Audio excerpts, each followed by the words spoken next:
જો મિત્રો ભીંડો જોવો તમે, ભીંડો થઈ ગયો છે.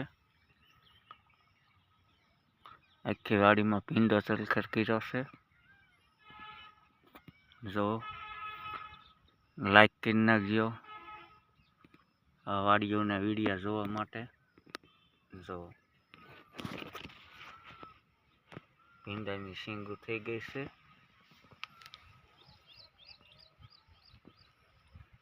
જોયા કરશો તમે.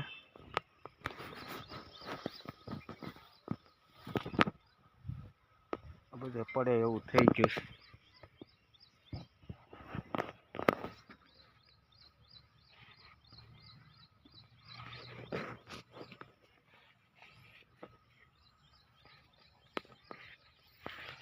ગારો બહુ થઈ ગયો છે.